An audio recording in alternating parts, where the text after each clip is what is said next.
제가 궁금했어요. 내가 왜 이렇게 전도하기 힘들까라고 생각을 했는데 믿음이 부족한가? 내가 왜 복음을 못 전하고 있지? 제가 깨닫게 된 큰 사실 중에 하나는 제가 전도에 관심이 있었지만 상대방이 물어보면은 어디부터 어떻게 전할지 막연했거든요. 들어가서 그냥 따라 하다 보면 그래도 저하고 맞는 부분이 있겠다 싶어서.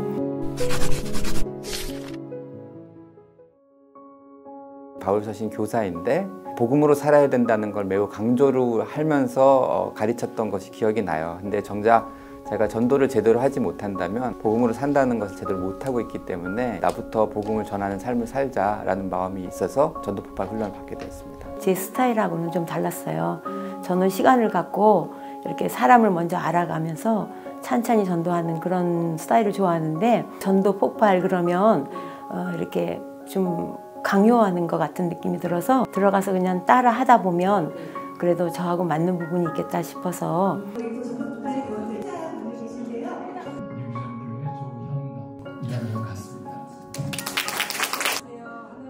굉장히 정형화된 포맷이에요. 정형화된 포맷이지만 열심히 하려고 했던 이유는 태권도 품새가 생각이 나더라고요. 그래서 태권도 품새를 보면 실전에서 전혀 사용할 수 있을 것 같지 않잖아요.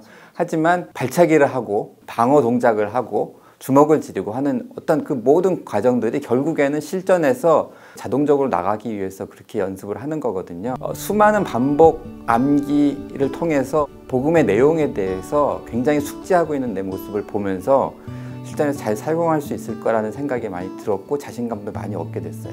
굉장히 체계적으로 돼 있고 유익이 됐어요. 제가 전도 폭발을 하게 되면서 변한 것이 있다면 잘 정돈돼 가지고 내용을 잘 전할 수 있다는 것과 자신감이 생겼다는 거, 함께 한다는 것. 전도 폭발 팀에 들어가 보니까 그분들이 그 섬기시는 모습이 굉장히 아름답게 보였어요. 그래서 저도 함께 할 수 있었다는 게 굉장히 좋았고, 그럼으로 인해서 저도 전도를 할 수 있었던 거예요.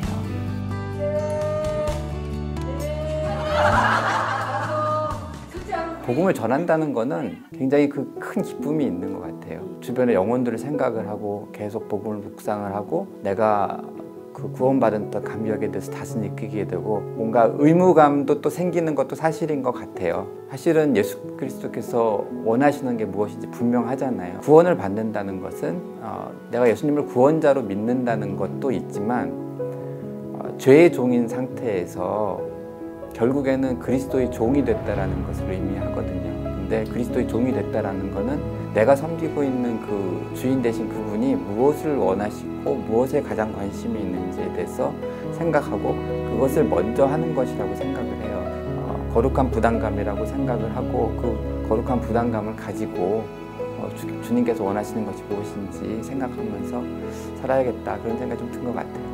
전도를 하면서 느끼는 점은 하나님의 말씀에 순종하면서 하는 그 일이라서 굉장히 기쁨이 있었고, 하나님이 함께 하신다는 것, 그런 과정 중에 은퇴 후의 나의 삶이 영혼 구원하는 삶이 돼야겠다. 그것이 가장 보람되고 기쁜 삶이 되고 하나님 앞에 가장 의미 있고 가치 있는 삶이 될 거라는 생각이 들었습니다. 전도는 사랑인 것 같아요. 제가 궁금했어요. 내가 왜 이렇게 전도하기 힘들까라고 생각을 했는데 뭐 여러 가지 이유가 있겠죠. 믿음이 부족한가?